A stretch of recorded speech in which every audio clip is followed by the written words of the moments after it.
तो चलिए डियर है, हमारे यहाँ तो सबकी शिकायत ये रहती है कि साइंस नहीं हो रही, साइंस नहीं हो रही, साइंस नहीं हो रही। इतना सारा सिलेबस है, फिजिक्स अलग है, केमिस्ट्री अलग है, बायोलॉजी अलग है। अगर आपने टाइम टेबल दे दिया तो क्या हो गया, ऐसे तो नहीं हो पाता ना। अगर चलो वो टाइम टेबल अगर आपको नहीं पता, इससे पहले एक लेक्चर डाला था जिसमें मैंने बताया था कि दिसंबर में पूरा का पूरा साइंस का सिलेबस कैसे कवर करें, plus with PYQs, NCERT questions और रिवीजन के साथ, है ना।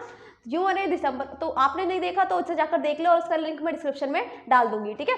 तो अब ये वीडियो किसके लिए है, अब ये वीडियो उन बच्चों के लिए जो बिल्कुल ही उन्होंने पूरी साल कुछ नहीं किया, अब एंड में रो रहे हैं कि हम कैसे सिलेबस कंप्लीट करें, क्योंकि साइंस के चैप्टर हैं बहुत ज़्यादा लेंदी, बहुत ज़्यादा और लर्न करने वाले, थ्योरेटिकल ज़्यादा है और फिजिक्स में न्यूमेरिकल ज़्यादा है। तो हम कैसे कर सकते हैं कि अगर हमें स्कूल भी स्किप करना है तो एक दिन में एक चैप्टर कैसे होगा, वो भी नहीं कर पाना है ना। तो फिर क्या है इसमें, तो मैंने यहाँ पर कुछ आपको लिखा है टू डू लिस्ट, और जो नहीं करने, जो मिस्टेक आप करते हो और जो मिस्टेक आपको नहीं करनी चाहिए जिसकी वजह से आपके नंबर आ सकते हैं बहुत ज़्यादा बढ़िया।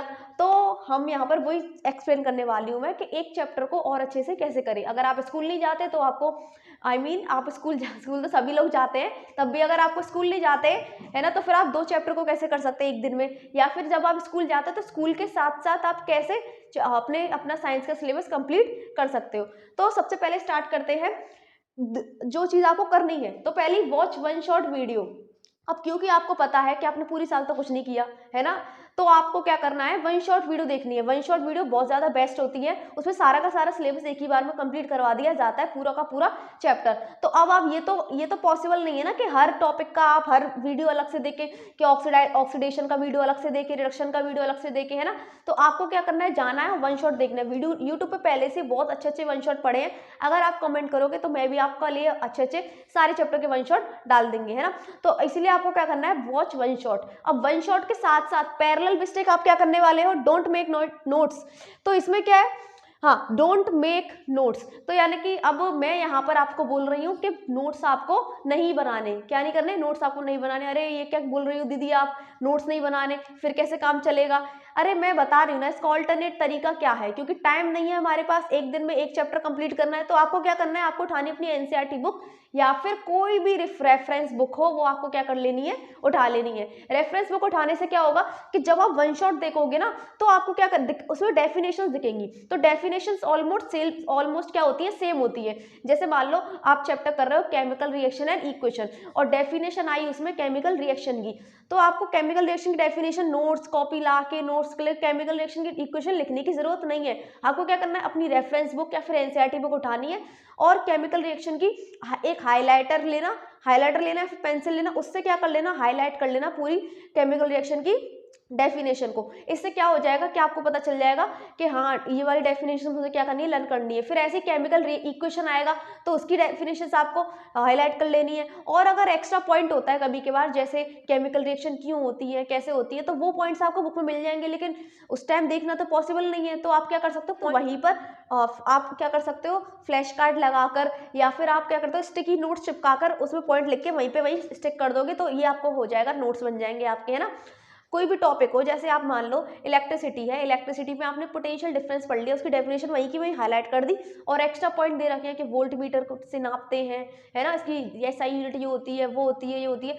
तो वो आप स्टिकी नोट्स में करके वहीं की वहीं साइड में चिपका देना, तो आपको पता चल जाएगा कि इतना ही पढ़ना है मुझे पोटेंशियल डिफरेंस में, आपको लिखने की जरूरत भी नहीं पड़ी। ऐसे ही अगर डबल डिस्प्लेसमेंट रिएक्शन की, कॉम्बिनेशन रिएक्शन की अगर डेफिनेशन आई, तो आपको कॉम्बिनेशन रिएक्शन में हाईलाइट कर देना है। ओके, फिर दूसरा क्या है, ऐसे डबल डिस्प्लेसमेंट में हाईलाइट कर देना है। तो ऐसे आपके नोट्स ही बन जाएंगे, और बुक जब आप खोलोगे तो आपको दिख जाएगा कि जो हाईलाइट करी हुई चीजें हैं वो हमें लर्न करनी है, और जो अलग अलग पॉइंट्स मैंने लिखे थे उस वीडियो को देखते समय, तो ये लर्न करना है। तो ऐसे होगा क्या कि आपकी बुक में ही आपके नोट्स बन के तैयार हो गए, कि मेरे को पूरी बुक पढ़ने की जरूरत नहीं है, जो चीज मैंने उस टाइम हाईलाइट करी थी वीडियो देखते समय, और एक्स्ट्रा चीज थी जो मैंने वहीं की वहीं क्या कर ली, साइड में नोट कर ली थी, तो मुझे ये करना है कि लेट सपोज आपको केमिकल रिएक्शन की इक्वेशन, आपको केमिकल रिएक्शन की डेफिनेशन लर्न हो गई, हाईलाइट वाली चीज आपने लर्न कर ली, फिर आपको देखेंगे कि आपने 3-4 पॉइंट एक्स्ट्रा भी लिखे थे उस वीडियो में से देख के, तो वो भी आप वहीं की वहीं पढ़ लोगे, तो आपके बुक्स में ही नोट्स क्या हो जाएंगे, तैयार हो जाएंगे, है ना।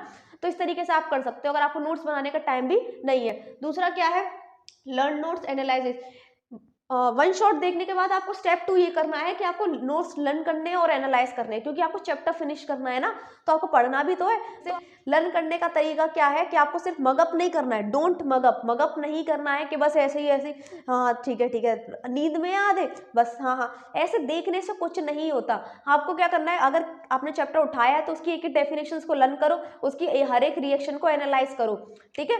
एनालाइज करना है, अच्छे से लर्न करना है, देखना है। एक बार जब आप वन शॉट देख लोगे, आपको समझ में आ जाएगा, तो आपको लर्न अपने आप ही होने लग जाएगा, है ना। इसके लिए आप आराम से क्या कर सकते हो, उस टाइम को चूज कर सकते हो जब आप थक जाते हो, आपको लिखने का मन नहीं कर रहा, तो आप क्या कर सकते हो, लर्न कर सकते हो, कॉपी लेके बैठ जाओ और आप आराम से उन चीजों को समराइज करने लग जाओ, है ना। तीसरा पॉइंट क्या है, डू एनसीईआरटी क्वेश्चन फर्स्टली आपको क्या करना है, एनसीईआरटी क्वेश्चन करना है, और यहाँ पर इसके पैरेलल मिस्टेक आप क्या करोगे, इसके पैरेलल मिस्टेक आप करने वाले हो, don't do reference book question और सैम्पल पेपर। अब ये क्या बात कर दी मैंने कि रेफरेंस बुक नहीं लगानी, सैम्पल पेपर नहीं लगाने, इसके बिना कैसे काम चलेगा।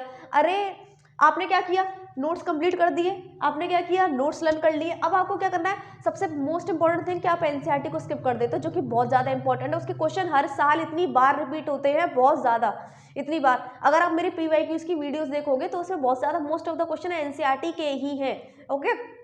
तो सबसे पहले आपको एनसीईआरटी कंप्लीट करनी है, उसके सारे क्वेश्चन आपको क्या कर देने हैं, कंप्लीट कर देने हैं, जिससे क्या हो जाएगा, आपको थोड़ा कॉन्फिडेंस आ जाएगा कि हाँ अब मुझे चैप्टर समझ में आया है। फिर देन आप मूव कर सकते हो सैम्पल पेपर और उस पर। लेकिन पहले ही आप सैम्पल पेपर कूद जाते हो कि आपने क्या सोचा कि वन शॉट देख लिया मैंने, नोट्स लर्न कर लिया, अब चलो भाई डायरेक्ट पीवाईक्यूज या फिर डायरेक्ट सैम्पल पेपर पर कूदता हूँ, तो तभी वहीं पर, क्योंकि वहां पर होते हैं लेवल के क्वेश्चन, आपके लेवल से उठ के क्वेश्चन होते हैं, तो वहां पर आपका कॉन्फिडेंस हो जाता है लूज।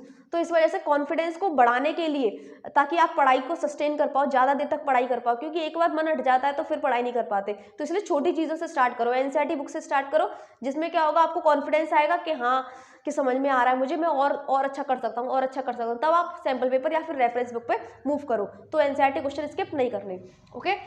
तीसरा क्या है, एनसीईआरटी क्वेश्चन के बाद आपको पीवाईक्यूज करने हैं, और देन आप और यहाँ पर मिस्टेक क्या करोगे कि आप सैम्पल पेपर लगाने लग जाओगे डायरेक्ट एनसीईआरटी के बाद। अब एनसीईआरटी क्वेश्चन कर लिए, अब एनसीईआरटी क्वेश्चन एनसीईआरटी बुक में जो क्वेश्चन होते हैं वो इजी भी होते हैं और बहुत ज़्यादा हार्ड भी होते हैं। तो आपको क्या करना है, जैसे ही आपने एनसीईआरटी क्वेश्चन किया, उसके क्या कर देने हैं, आपको पीवाईक्यूज कर लेने हैं। क्या कर लेने हैं, पीवाईक्यूज। इससे क्या होगा कि आपका लेवल थोड़ा और उठेगा, आपको एकदम एनसीईआरटी से जंप करके सैम्पल पेपर में नहीं जाना है।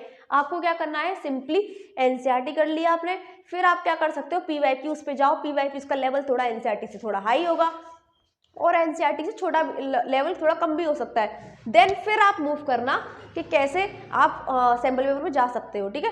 तो आपको क्या हो गया, आपने सीडी बना ली एक तरीके से, पहले एनसीईआरटी फिर पीवाईक्यूज, फिर मैं जाऊंगा सैम्पल पेपर पे। लेकिन मैं एक चीज बता रही हूँ अपने एक्सपीरियंस से कि अगर आपने एनसीईआरटी और पीवाईक्यूज कर लिए, देन आपको कोई भी जरूरत नहीं है सैम्पल पेपर उठाने की। मैंने खुद इस स्ट्रेटजी से 90% गेन की अपनी 10th क्लास में, कि एनसीईआरटी बुक करी मैंने और सिर्फ लगाए पीवाईक्यूज। तो इस तरीके से आप कर सकते हो, आपको कोई भी जरूरत नहीं है कि आप सैम्पल पेपर करो, है ना। तो इस वजह से ये आपकी मिस्टेक होगी कि सैम्पल पेपर नहीं करना। अगर आपने एनसीईआरटी कर ली, पीवाईक्यूज कर ली, देन आप मूव कर सकते हो किस पर, पीवाईक्यूज पर, और देन आप मूव कर सकते हो सैम्पल पेपर पर। तब आप कर सकते हो कि हाँ मेरे पास अब टाइम है, मेरे को अब कॉन्फिडेंस भी आ रहा है, मैंने लर्न भी कर लिया है, मैंने पढ़ भी लिया है सारा, मैंने एनसीईआरटी भी कर ली और मैंने मोस्ट ऑफ द पीवाईक्यूज भी लगा लिए, तो आप सैम्पल पेपर जा सकते हो। फिर आपका दिक्कत होती है कि कहाँ, तब आप इन चीज़ों को करोगे, ये जो चीज़ें करने की हैं और जो चीज़ें नहीं करने की, उनको जब करोगे ना तो आप रिजल्ट पाओगे, है ना, कि हाँ मैंने ये सारी चीज़ें करी जो दीदी ने बताई, और वो चीज़ें बिल्कुल नहीं करी जो मैं हमेशा करता हूँ, कि वन शॉट देखता ही नहीं हूँ, या फिर मैं नोट्स बनाने बैठ जाता हूँ, नोट्स बनाने का तो टाइम ही नहीं है ना, या फिर नोट्स क्या है, एनालाइज नहीं कर पाता, डायरेक्ट मगअप बस देखता रहता हूँ। तीसरा क्या हो जाता है कि एनसीईआरटी क्वेश्चन नहीं करता, डायरेक्ट जाता हूँ सैम्पल पेपर खरीद लाता हूँ, ओसवाल के फिर मैं लगा पड़ता हूँ, उससे कॉन्फिडेंस लो हो जाता है। चौथा क्या कि पीवाईक्यूज नहीं करता, most important thing, direct sample paper पर कूदता हूँ, तो ये गलत चीज़ है बेटा। तो जब आप इन चीज़ों को अच्छे से करोगे, जो करनी है और जो नहीं करनी है वो नहीं करोगे, तब आपको मिलेगा एक बढ़िया सा रिजल्ट, ठीक है। तो इससे क्या हो, अगर आप, बहुत सारे बच्चों की प्रॉब्लम होती है कि पीवाईक्यूज नहीं मिल रहा है, कैसे करें, तो चिंता मत कीजिए, उसकी भी सीरीज हमने अपने चैनल पे डाल दी है, तो आपको हर सब्जेक्ट्स की सीरीज मिल जाएगी, बायोलॉजी की, केमिस्ट्री की, फिजिक्स की भी, और स्पेशली मैथ्स की भी। और टेलीग्राम चैनल भी ज्वाइन कर सकते हैं आप हमारा, ताकि आपको मिले बहुत सारे पीवाईक्यूज, ताकि आपकी तैयारी में कोई भी कसर ना रह जाए, ठीक है। तो जब तक अगले वीडियो में मिलते हैं और भी ज़्यादा धमाकेदार टॉपिक के साथ, तो जब तक के लिए टाटा बाय बाय।